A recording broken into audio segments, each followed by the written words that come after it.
The following is a production of DallasCowboys.com and the Dallas Cowboys Football Club. How about them Cowboys? Yeah! Go Cowboys!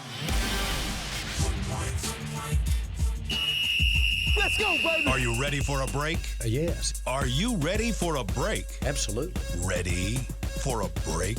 Yeah, and so much for that. It's time for The Break on DallasCowboys.com We were on a break! with Ambar Garcia, Bryan Broaddus, Nick Harris, and Derek Eagleton.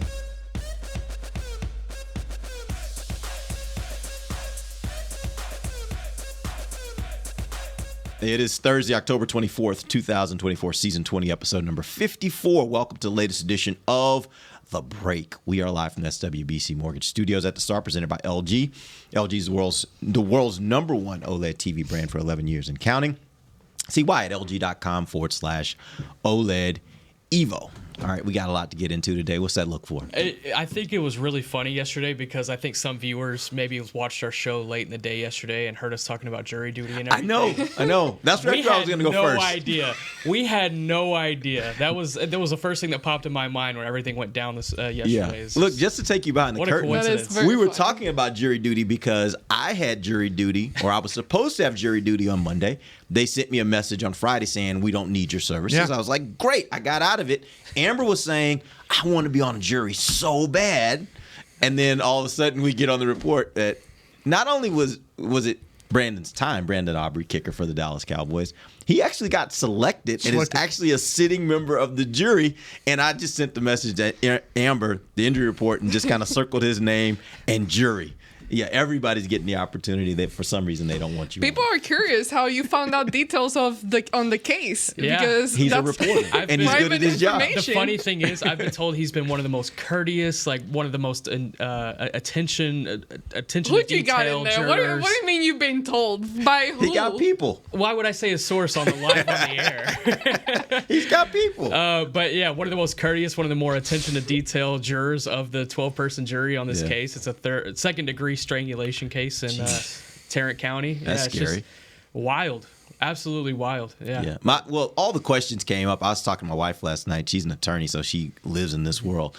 But she was just like, so what about like Monday? Like if this case is still going Monday, is he going to be back in time? I was like, well, yeah, we get back early in the morning. It's going to suck for him. Monday's going to suck really bad because if anybody knows, if you've gone through a night where you don't sleep very much and then you got to go sit and listen to people talk all day, that's going to suck. Yeah. But it kind of is what it is. Once you're selected, it's not like you can get out of it at that point. Not really. Now, if there were, because I brought up the question, I was like, so what happens if they could strike you though? If they feel like you've been compromised. Right? Yes, they can. They have alternates, so they could actually replace you. Yeah. But I was like, what happens if? And please don't let this happen. But what happens if we're in San Francisco and something happens with the plane? Something happens with whatever where we can't get back by Monday morning. We actually have to stay longer, or we get delayed, or whatever the case might be. Please don't let that happen, right? What happens? And she's like, I guess at that point they probably have to put one of the alternates in if he can't be there. Right. Like the expectation is if you're in town and available, you're there. Yeah. But the reason why they have alternates is if there's a medical emergency, if there's something that takes you out of town that you weren't expecting, or you couldn't get back. You got to make a game-winning field goal. Yeah, something, right? Something like that. But yeah, I mean, by all accounts, he's gonna have to go in if the case is still going on Monday morning. We're gonna get back at 4:30, and he'll probably report to court by 8 a.m. and sit through a day of court after no sleep. Odds? It's so random and so wild that just happened. Like those lawyers knew what they were doing. Oh yeah, they know they know who you are. Seriously, they know your background. So they're 49ers fans. Well, they're maybe not 49er fans, but trust me, these lawyers know who Brandon Aubrey is. Yeah, the really good lawyers know the backgrounds of, especially if it's a very high-profile case. That's part of like selecting the jury. I mean, one of the great movies you ever seen is a movie called The Runaway Jury, Gene Hackman in it, and how they go through jury selection and how they pinpoint certain jurors because of backgrounds or where they're from. Lincoln Lawyer. Yeah. If you guys are on Netflix, great show. They just came out with a new season. Haven't watched it yet, but great show. Yeah, the lawyers know. Everybody knows damn good and well who Brandon Aubrey is sitting on that jury. Well, you have to give, as even last week when I was making sure I was all signed up and registered and everything, they ask you, who do you work for? Right. what's your title Yep. or what's your profession or whatever. So they know coming in, like National Football League, works for the Dallas Cowboys, kicker. Yeah. Like they know what his job is. They know exactly who he is. So there's no They said Derek Eagleton. We don't need this guy. Exactly, and I'm good with that. I'm so good with that. Sometimes though that does help you though if they feel that they do know you well enough and you're an outspoken person. That's like for me. I was talking about if you in my case I applied. I'm a media personality. Yeah. And they immediately kick me off because they think that I'll have an opinion that will sway others. Fake news. Fake news. Well, that's what they did. Like when we all sat down and we were doing the selection, and they immediately, Mr. Broaddus, you can leave. They didn't even let you sit down. No, I did. As soon as I sat down with the group, the first one they said was, "Mr. Broaddus, you can leave." and I just stood up, and everybody kind of looked at me, and I just walked off. I donated my $6 back to whoever gets the $6 for jury duty, and they give you $6 they give for you lunch. money. Yeah, they give you money for being on the jury. Can you see the look on Brian's face? Like they're like, "Mr. Broaddus, you can leave," and he's like, "What, is that it?" Like, no, I literally got there. I got there in the group. I got there downtown in downtown Dallas and sat down with my group, and I was prepared. I was prepared to be select. And the first lawyer goes, "Mr. Broaddus, you can leave." And I didn't get to say a word. I stood up and I just left.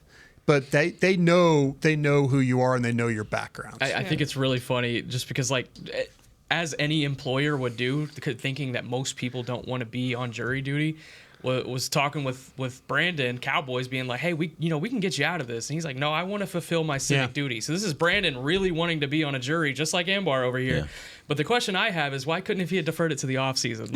I have so many questions about this that we won't get until the case is over. I would love to do a jury too. I think most people probably would because it's intriguing. Yeah. The problem is you just don't know what you're going to be called to. Oh, that's exactly right. Yeah. Because what would be like worst case for me is some long trial. Well, the OJ trial, sequestered. Yeah. Like all that kind of stuff where now your life is on hold. And I'm like, I couldn't. I got ADD. I can't sit there that long. You telling me I got to be there for a week every day, all day.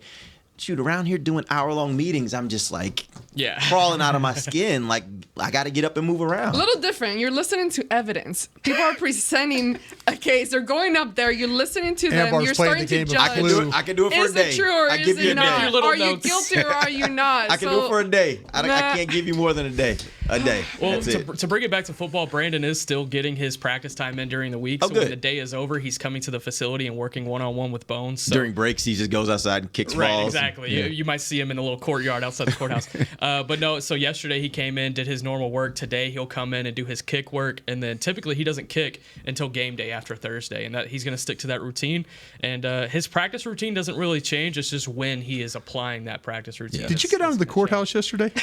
Can neither confirm or deny. Okay. Deny. Yeah. All right. He is My guy's a good reporter. He knows what he's doing. Good for you. He knows what he's doing. He's doing good stuff. Yep. Salute to Brandon, though. I appreciate the fact that people will take their responsibilities seriously and do their jobs, do their duty. All right, let's jump in. Let's talk about a couple other injuries from the injury report. His not injury, but on the injury report. Deron Bland, Micah Parsons. We've talked about them. Yeah. At this point, like it's looking very much like, don't know about Micah. Yeah. With Deron, I don't even know what to really think anymore because he did have those 2 days where he practiced full. Then he didn't practice heading into the Detroit game. And then obviously shows up, did not practice yesterday. What are you guys hearing about him just from the standpoint of how's he doing? Like, is this a situation where he's just not progressing, or is this a situation where maybe it's a setback? Brian will probably have better info here specifically. You got any thoughts on it though? On Bland specifically? Yeah, because I was just diving in my notes here. I think here with Bland, definitely a setback suffered right before that Lions game. I think the anticipation was that he would return for that, and so they're trying to slowly work him back in. Yesterday he was a DNP, even though they expected him to be limited. Obviously not trending in the right direction, but it's still looking to be a game time decision on Sunday. In my notes I went back and looked, and they were hopeful. And the word I got is he's not completely 100% healthy. And that's what they're dealing with right now. They're trying to get him as close to 100% as they can.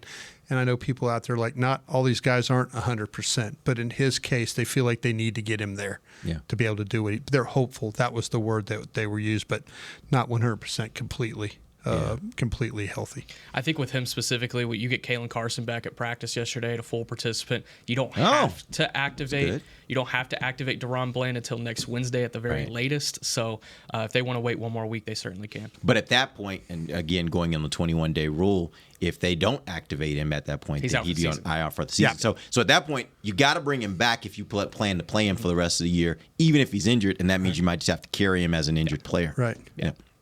All right, let's talk about a couple other guys. Eric Kendricks limited, Nick Vigil limited, Ryan Flanoy limited, John Stevens limited. What particularly, talking about the linebackers, Kendricks and Vigil, what are we hearing there? Don't have anything on Vigil, but Kendricks specifically trending in the right direction for Sunday. And he was pretty upbeat yesterday in the locker room talking about the matchup with 49ers. So I would expect he goes, but obviously just kind of monitor it as the week goes on. Yeah, he's on with us at 5 o'clock today on our player show. Always a good segment. On 105.3 The Fan. He's actually a really great interview. You can ask him a million questions about anything, and he'll give you an answer. Because he's an interesting person. He is an interesting guy. Football, he really is. Person. He really is. It's been really a lot of fun for us.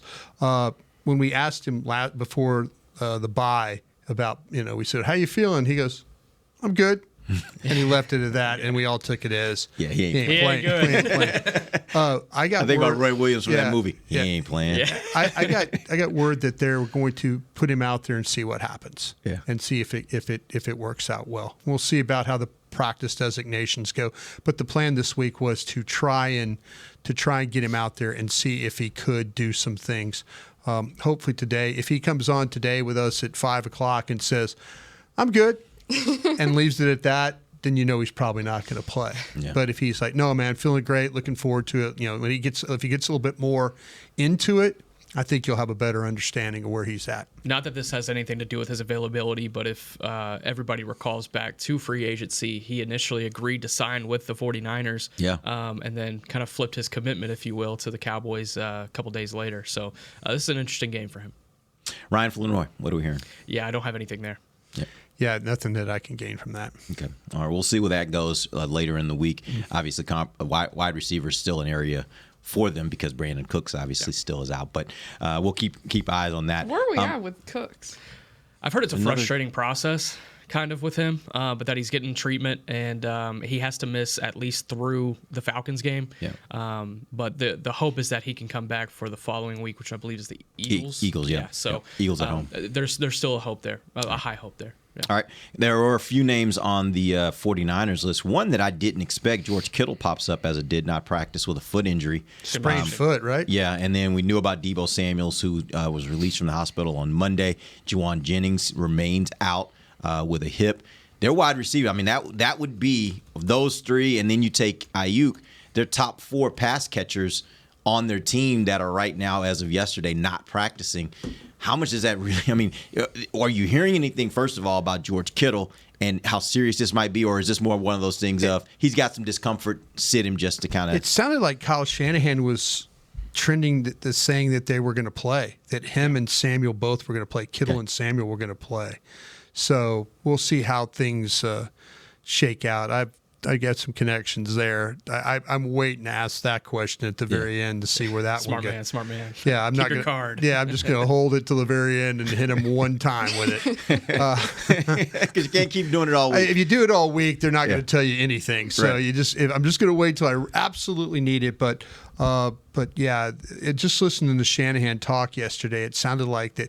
And Kittle's is a foot sprain. Yeah. So man, I mean, they can't be running well on a foot sprain. I wouldn't. But they've got an off week the next week. Yeah. I mean, so maybe. And let's be honest too, they're just as desperate as you are to get a win. No doubt. Their team. This could be this loss, if it were to happen, puts you at 3-5 going into the bye. Boy, and that's not a good situation for them at all. I will tell you this, though, and I heard this morning on the radio. I think it was Sean and RJ this morning. It was one of the guys on that. No. It was Babe doing an interview on Sean and RJ. And he said that the thing about the 49ers is the last 2 years when they've ended up in the NFC Championship game, They started both those seasons 3-4, exactly where they are now. Yeah. So this is a team that doesn't panic. This is a team that kind of is a slow starter, has traditionally been a slow starter, and as the season goes, they tend to pick up and they get it rolling. And by the end of the season, they found themselves in an NFC Championship game. So I think the point he was making is that, number one, that's who they are. But number two, this season is far from over for teams that are 3-3, 3-4, whatever. There's still a lot of football to be played. 3-3. Who are Who are we? We're 3-3. That's who we are. Who are we? As Bill Parcells says, you are who your record says you are. Yeah. I don't think you would be, with the injuries, I don't think you would be disheartened if you were a Cowboy fan if those games you lost hadn't been so just awful. Agreed. Yeah. I think that if somehow, some way, you got to the Atlanta game after the Atlanta game and you were 4-4 with the injuries that they've had, you got those guys back, or at least some of them. You would be feeling pretty darn good about your situation. But those losses expose some very, very potentially fatal flaws for your defense and for your offense too. Well, even in the wins, there's a lot of stuff that we noticed. My hope is too. every week they play like they did against Pittsburgh. Yeah. That to me, I've said it before. That was a tough game. That was a tough, gritty. You had your down guys. You had to deal with a weather delay. You're traveling. Nothing was good about that trip. It's a hard place to play. Pittsburgh's playing pretty well right now. Yeah. So, What's their record? 4-2? 5-2. 5-2 now. Yeah. That's not a bad. That's a good football team that you beat up there at their place. Yeah. All right, we're going to take our first break. We'll come back. We'll jump into the San Francisco defense. Brian has his breakdown for us. We'll be back. DallasCowboys.com radio. Todd thought it would be secure to jog in the cheetah savanna. Todd believed the big cat repellent he bought online was reliable. And now, Todd is trying to be faster than this cheetah that can run 80 miles per hour. But the good news is, Todd has AT&T 5G that is fast, reliable, and secure. And he learned the best thing to do is stop running and toss her the backpack with the beef stew. AT&T 5G. Fast, reliable, secure.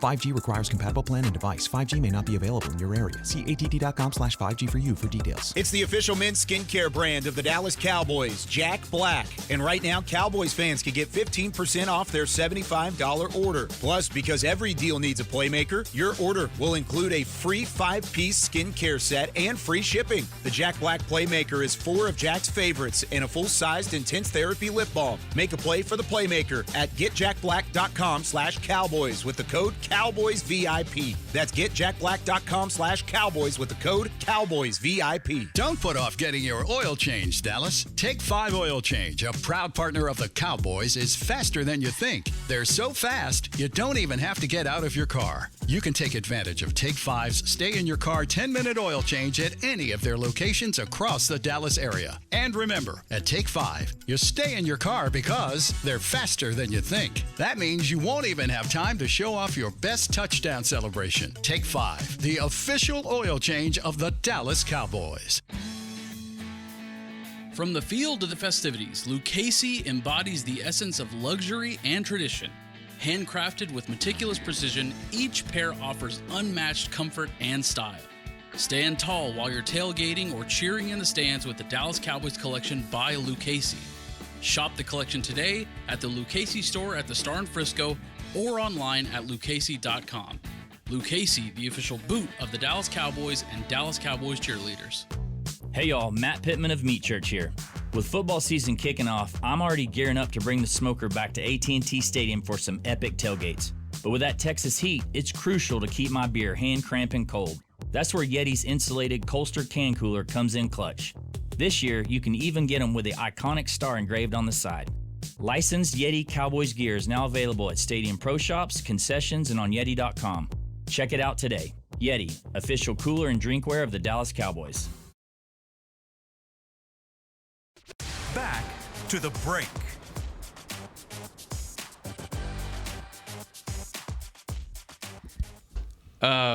I don't have it off the top of my head.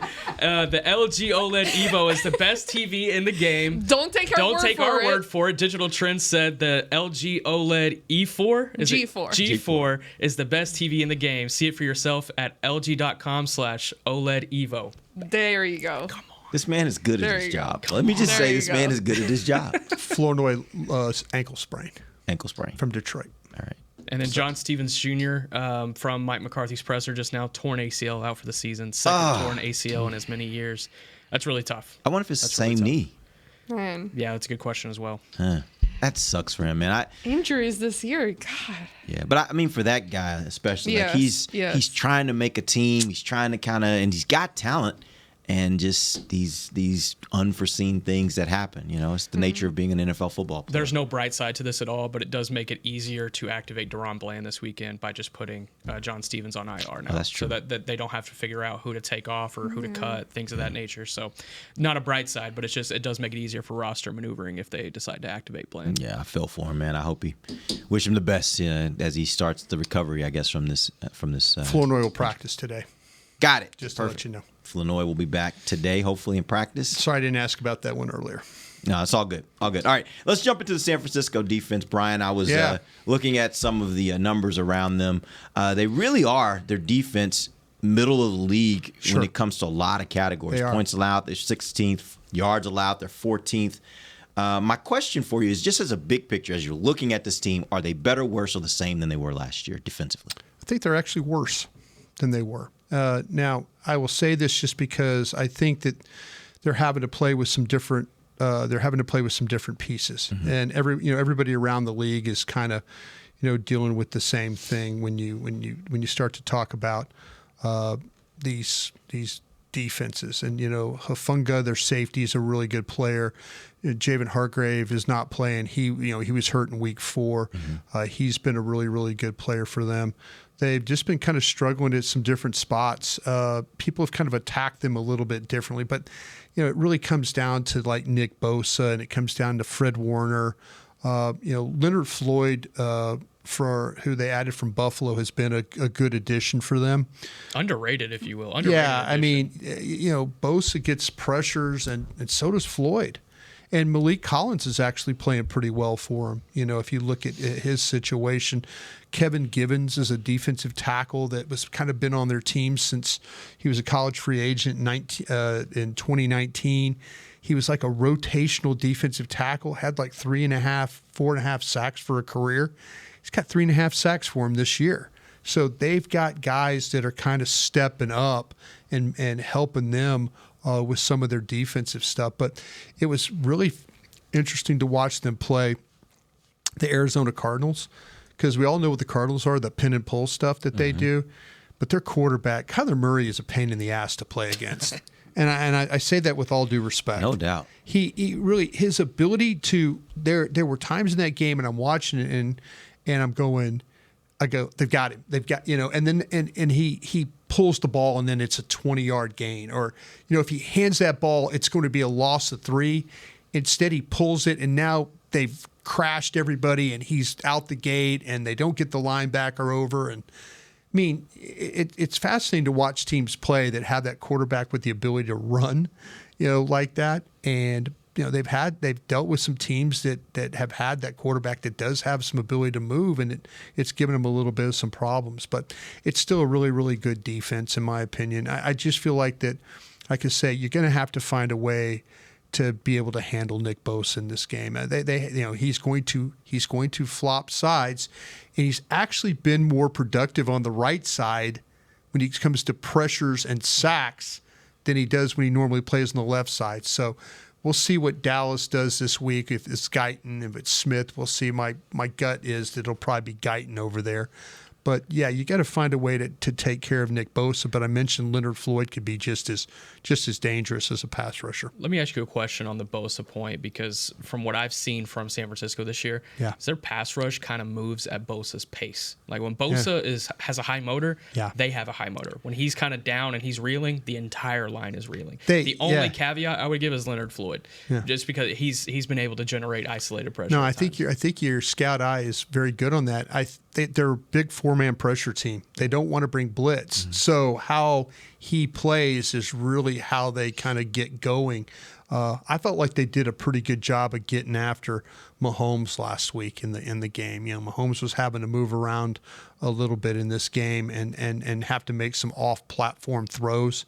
But it's going to be about 4-man rush. And they're going to play coverage, and and see if they can enforce you into a mistake that way, like a guy Fred Warner or Ward or Lenore, the corner. Those guys are pretty good corners. Yeah. They've been attacking Lenore a little bit more than Ward. Mouthful. What? Well, that was a mouthful. Lenore a little bit more than Ward. Than Lenore, yeah. But their safety play. Mustafa, the rookie from Malik Mustafa from Wake Forest, is played really well for them, filling in for Hufanga from USC. But Jair Brown, the other safety, people have kind of matched up with him, and teams have had success throwing the football on him. So however you could find a way to get number 27 into a little bit of coverage, and then their nickel, Yidam, has also had some problems too in coverage as well. So a couple different spots, the nickel number 22 and the free safety are the two guys that seem to be the guys that if you can match him up or match your best up with those guys, the teams have had a little success. Sounds like a good week to try to get CD in the slot more. Yeah. You would think. You would think. Every week I come out and talk about these matchups, and then I watch like the Lions game, and they don't move the ball worth a damn. And then the general manager comes on Monday and says, we felt like we could throw the ball on the Lions, and they're like, yeah, so did I. Yeah, we did too. Yeah, so did I. But hopefully they can figure out a way to get that done. It's hard to run the ball on these guys because of Fred Warner. Yeah, he makes it really, really difficult. He might be the best middle linebacker in the league. He is damn good. He really is, good. and you put him in coverage, and he's capable of knocking passes down. Yeah. He's capable of running with guys. He gets interceptions. My man's got like 8 interceptions in his career. Yeah, just playing as a linebacker. So it'll be a little bit of a difficult task. But you got to make sure that you take care of Bosa, but you can't sleep on Leonard Floyd on the other end as well. Go ahead. Yeah, Nick. D. Winters is another linebacker in that second level that's played well. I mean, even without Greenlaw, it's still a talented second level. Yeah. Obviously, Greenlaw tore his Achilles in the Super Bowl, if y'all remember last year. Yeah. But when they have Devondre Campbell in, there's been some opportunities if they run his way and they're able to get into the second level that opposing teams have been able to kind of break some things. But also, if a tight end is matched up on Devondre Campbell, they've had success against him as well. Campbell has not been good this year. Yeah. The one thing I noticed that they're actually doing really well is they're 4th in the league in turnovers right now. Yeah. My question is, are they forcing a lot of turnovers, or is this just a situation where they're taking advantage of teams that are just making mistakes? You see a lot of times you get interceptions. It's more of a situation of overthrows and stuff like that. Or are they really getting in there and they're playing tight coverage to the point where they're getting interceptions? They're forcing those interceptions. Yeah, I think they're forcing them. I think there's only been one game where they haven't had an interception. That was the Rams game. I think everybody else it's been one interception. I think the last 3 weeks it's been 1, 2, 2 on the game. So they've had 5 interceptions the last 3 games. That's a problem. The way they play. This is a physical secondary, and I think that's even more of a problem against this Cowboys team that has not done well and has kind of been dejected when physicality's been thrown on them so far this year. It's what we talked about, their ability to be able to run crisp routes, to be able to get off the line clean. Like, those are things that have been a challenge for them. And so you face a team like this. It's one of the things I love about Ward's game. Like, he is a very aggressive cornerback, and if you can't beat his aggression, you're just done. I mean, what's yours? You'll see it this week. You'll see it next week against Atlanta with AJ Terrell. You'll see it the following week in Philly with those guys. I mean, you're going to have to figure out how to play against physicality eventually. Yep. All right. One other thing I wanted to hit up. They are 23rd right now in red zone percentage allowed. They're not doing very well when it comes to stopping teams in the red zone.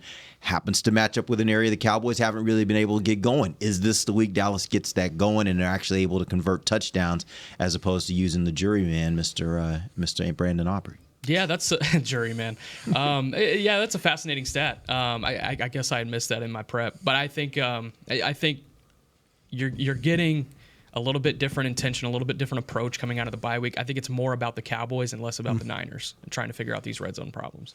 Yeah, I think the point that Nick made earlier about how aggressive it's funny how teams do get down and they kind of lose track of their guys down there. You've played against some teams they've played against some teams that have been able to kind of find the end zone throwing the football where going down the field, you really haven't been able to do that all that well against them.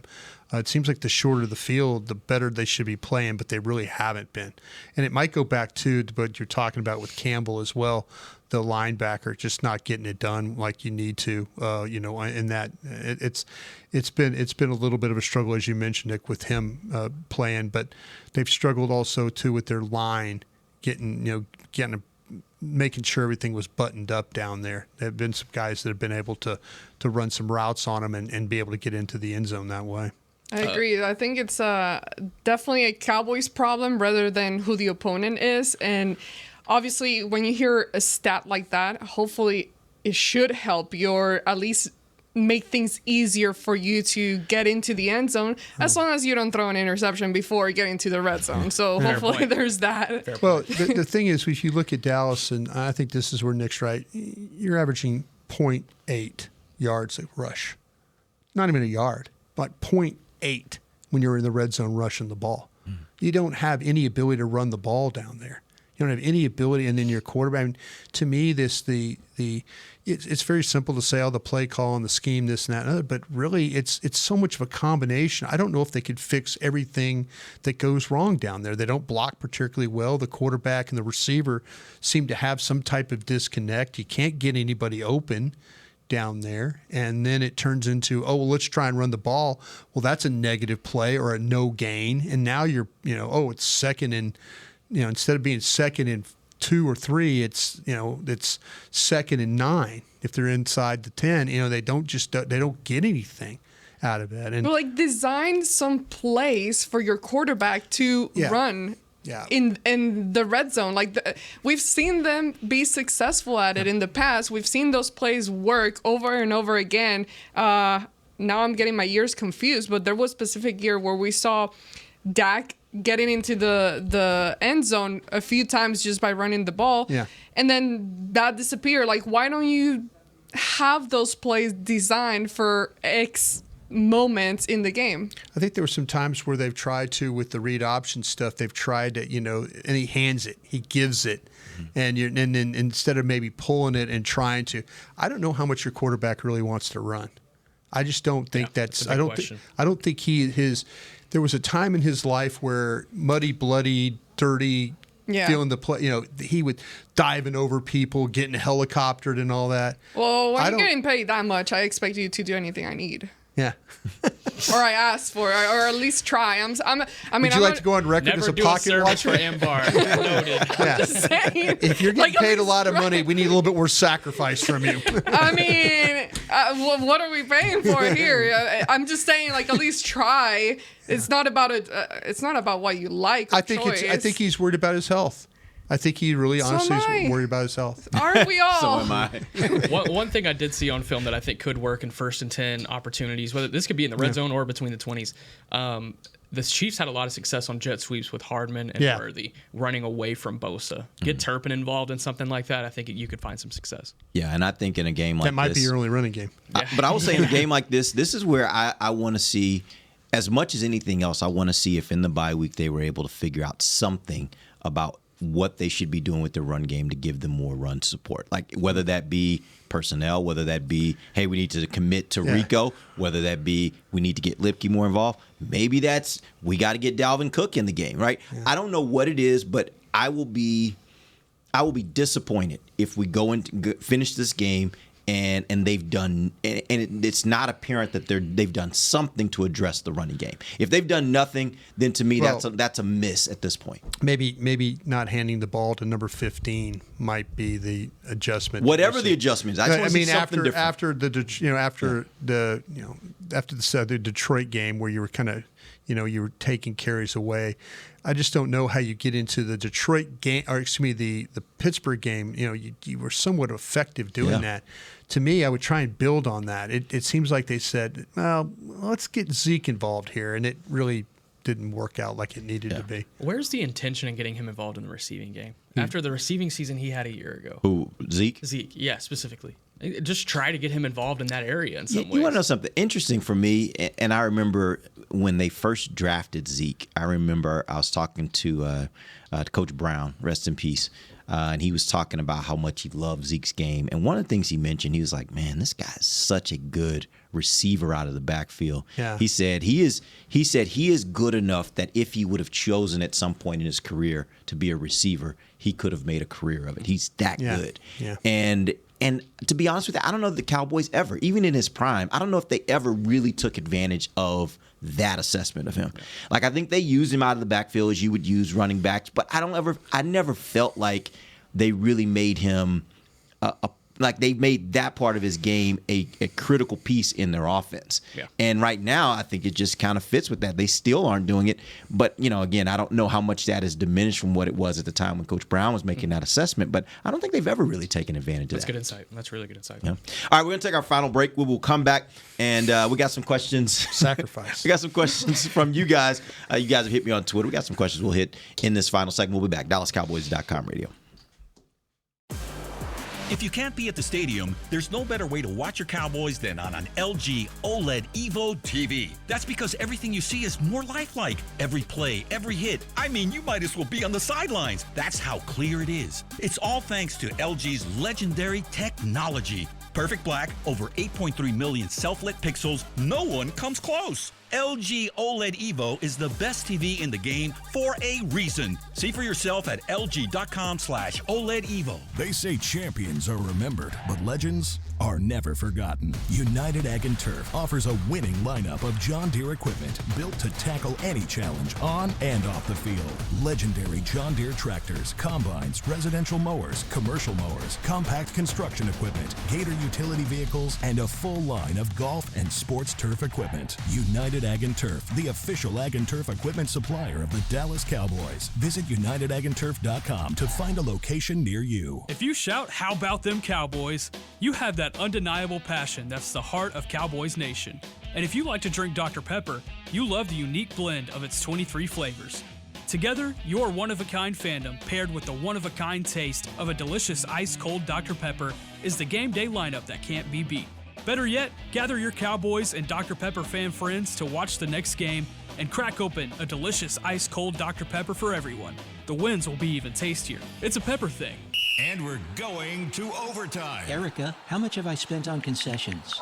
For questions about their money, Dallas Cowboys fans can turn to Erica, the virtual financial assistant in the Bank of America mobile banking app. Learn more at bankofamerica.com/Erica by your side. Bank of America, official bank of the Dallas Cowboys. Erica responses may vary. Digital tools featured require downloading the mobile banking app and may only be available on select mobile devices. Erica is a mobile feature only available in the English language. Your chat may be recorded and monitored for quality assurance. Message and data rates and additional terms may apply. Bank of America, N.A., member FDIC. Todd thought it would be secure to jog in the cheetah savanna. Todd believed the big cat repellent he bought online was reliable.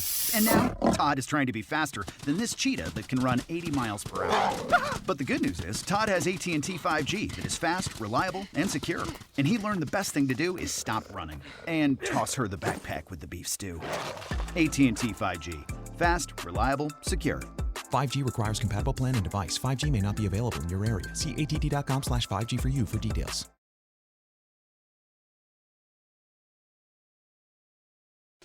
Back to the break.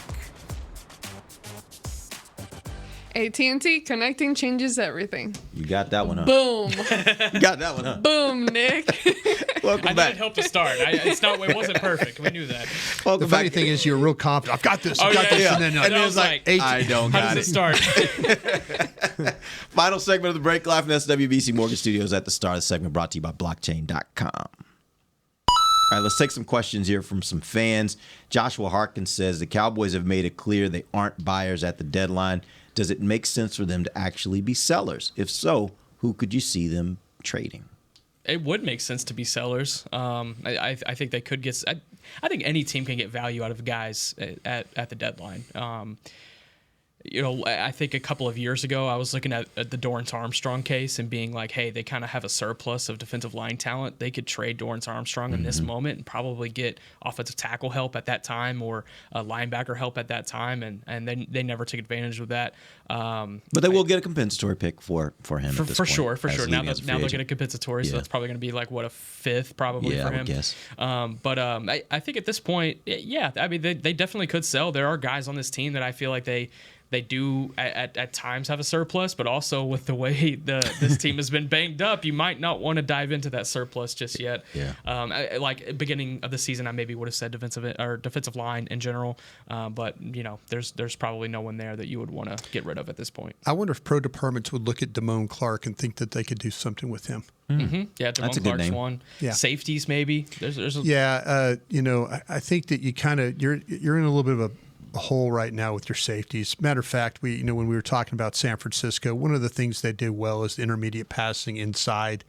In the middle, you're going to see all those crossing routes and stuff. I'll be interested to see how Hooker and Wilson play this weekend with that, and see if their eyes are in the right spot. I'd love to see. You talk about you're not a very good tackling team. You don't have one of your best tacklers on the field with Marquise Bell. Yeah. Last year it seemed like Bell made every single tackle. Are you surprised that they're not using him more? There might be something there with him and Wanye Thomas not Right. picking up the defense. Right. I'm just throwing that out there. I don't know anything. I'm just saying, why would you not play those guys? But I think there's going to be a point in time where you look at Hooker and Wilson, you're kind of thinking, well, maybe we should see if Bell and Thomas or one of them could maybe help you a little bit. But I would consider looking at Damone Clark as a possible. If I was at a pro department of another team, I would call you about him. I might call you about TJ Bass. If in fact that if there was a, would Hoffman maybe even get into that conversation? I would probably call you about TJ Bass. Is what I would do. But if I offer Hoffman back to you, you're going to say Hoffman, I want to talk. I would say, hey, well, what are you going to do at safety? You got anything you're going to do with Bell? You just or change Thomas? the subject, just move to another subject. I would do my very best to kind of move around a little bit here, but yeah, you really can't do anything at tight end now with John Stevens being out. So that's the crew you got. Sucks. That's the crew you got right there. I think you could get something for Bass, if you wanted to trade. I wouldn't want to get rid of him, though, because I'm looking at the fact that I don't know what the future holds right now for Zach Martin. Yeah. And I think right now, if Zach Martin does decide to move on after this year, I could see a scenario where TJ Bass could just kind of fit in there. I kind of feel like, though, that to me, Awesome Richards is a better guard than he is a tackle. Is he better than TJ Bass at guard? I don't feel like he would maybe be better than TJ at right guard to fill. Or are you just saying if I trade Bass, I still feel Bass, like I got a guy? I'm gonna use Richards and see where he's at, and then figure it out, because I'm probably gonna have to get one anyway. Would you trade Richards, or do you think there's not as much of a market for him versus Bass? Yeah, he's from a big school, North Carolina, so people might have had some good college grades on him when he came out. I felt like he should have got picked higher than where he was. I really like fifth round pick. The thing about him is you can watch his tape in the preseason and watch him play guard and watch him play tackle. Mm-hmm. So it's some versatility with the guy that way. I would take a peek at him for sure if that was the case. All right, let's get one other question before we end the show. Drew Fisher asked the question. He says, since we're obviously not using Lance as a QB and our running game has been so bad, he gives us the best chance with a big play coming out of the backfield, possibly as a runner. He has more burst than any of the backs. Also, could we use him to throw the ball to cause a little confusion? Yeah, What are your thoughts about using him? That sounds like creativity, which is something this offense needs. I would be open to it.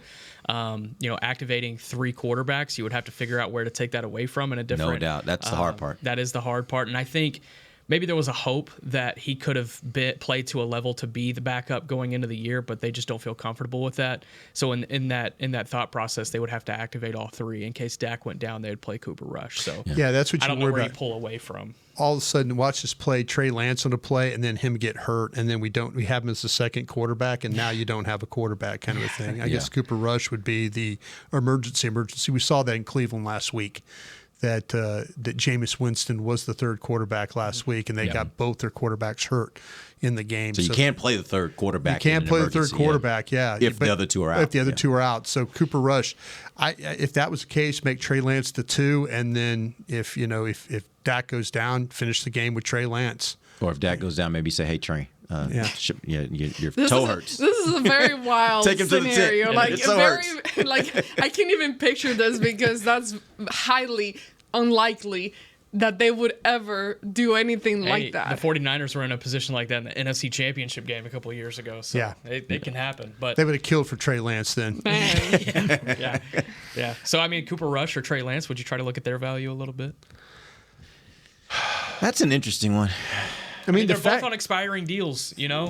For Trey Lance, absolutely. I would look at that for Trey Lance. For Cooper Rush, while I think the Cowboys still have a chance, I'm just not willing to sacrifice my backup quarterback, especially a backup quarterback that I know from experience that I can throw in there if I need to, and he can win me a few games while my quarterback is out. So if the Cowboys are still, if they still hope that they can get where they're trying to go, then I'm not willing to give up my backup quarterback just like that. Yep. Agree. You do have Ben DiNucci as a free agent. In case I don't. Things... We interviewed him I really yesterday. don't have Ben DiNucci. Okay, I'm good. now we're getting a little crazy in here. Close let's- laptop. Close Go laptop. ahead and end the show. Guy makes a great hat, but I'm sorry. I'm just I'm not. I'm good. All right, we appreciate He's you good guys on the joining radio. us. We interviewed him yesterday. Did you? Yeah, because we asked him questions About his little comments about the tours. Yeah. All right, we appreciate you I guys stuck joining up us. for the tours. Appreciate you guys joining us. We'll be back tomorrow for Nick Harris, Bryan Broaddus, Ambar Garcia. I'm Derek Eagleton. This has been The Break, live on DallasCowboys.com radio. This has been a production of DallasCowboys.com and the Dallas Cowboys Football Club. How about them Cowboys?